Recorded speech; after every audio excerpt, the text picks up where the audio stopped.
What's up guys, Excalibur here and welcome back to Star Ocean Anamnesis. So we got a new event as well as a new event boss, and that means another moveset that you have to learn. So let's get started. Alright, first up we have Bellow. So for this attack he walks towards his target and then you can see a dark energy appear on his mouth. He releases this energy in a huge roar which hits pretty much everything standing in front of him multiple times, so you need anti-flinch to make sure you don't get stun locked. However, this attack does not hit behind him, so what you want to do is make sure that as soon as he does it, just dash behind him and use your invincibility frames to avoid the first hit.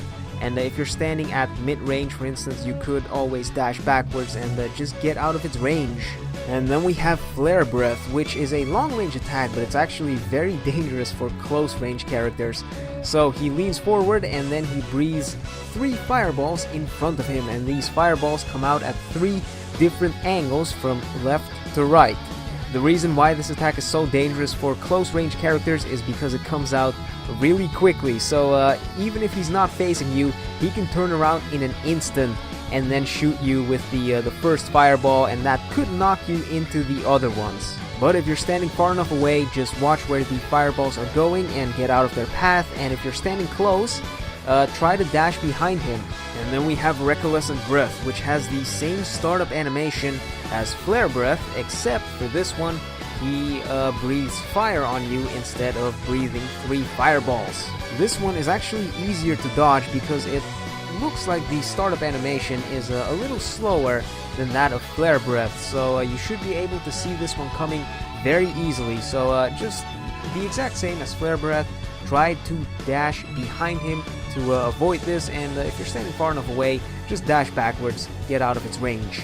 And then we have Smart Bomb. This attack is a symbology attack, and it's his only casting attack, so as soon as you see him start casting, you know he's going to use Smart Bomb. He fires a blue orb at you, and this orb follows you around for about 6 seconds, and while it's following you around, it doesn't do any damage. But after those 6 seconds expire, it explodes and it does a lot of damage. Luckily, it also freezes in place right before it explodes, so you don't have to worry about it chasing you like all the way up to the second that it explodes. You could also just wait around and then dash away at like the last second, and it's not going to follow you, so it's pretty easy. But one thing to keep in mind is make sure you're not standing next to your teammates when this thing is following you, because that could be very bad for them. And then up next we have Solar Flare, which is one of his highest damaging attacks. So for Solar Flare, he spawns 4 HP draining fields on the ground, and then after about 2 seconds he will start raining meteors down on these fields, and that's when the fields disappear. And the meteors also explode, doing a lot of damage.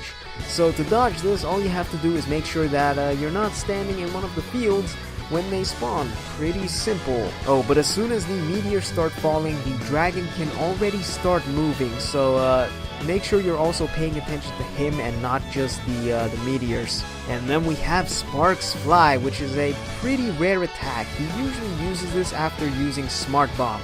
So he swings his tail and then 5 fireballs come out of it and they home in on their target.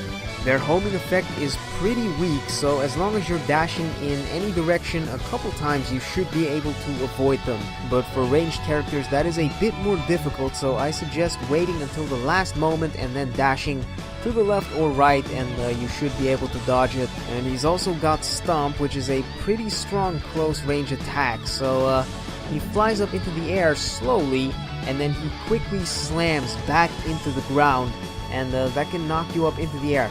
Luckily, he doesn't have any follow-ups because he has a very long recovery period after using this attack. So ideally, if you can dodge this, you can do a lot of damage to him. And the safest way to dodge this is just by dashing backwards.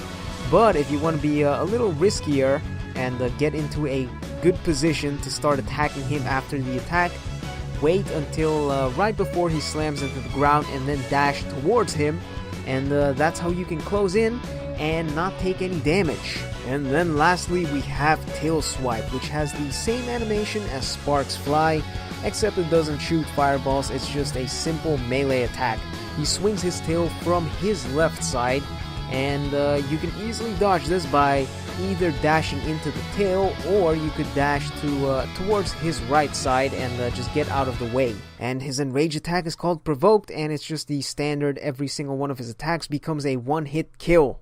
I think this thing is actually a lot easier to fight close range than long range, because once you know how to dodge those close range attacks, he actually leaves a lot of openings. He's pretty slow, so you can easily capitalize on that. The only one that you really need to worry about is Flare Breath. Man, I hate that attack. On Misery 1, he's actually not that tough, but on the higher difficulties, this fight is going to be a huge problem in multiplayer. Regardless, hope that was helpful, and I guess I'll see you all next time. Peace!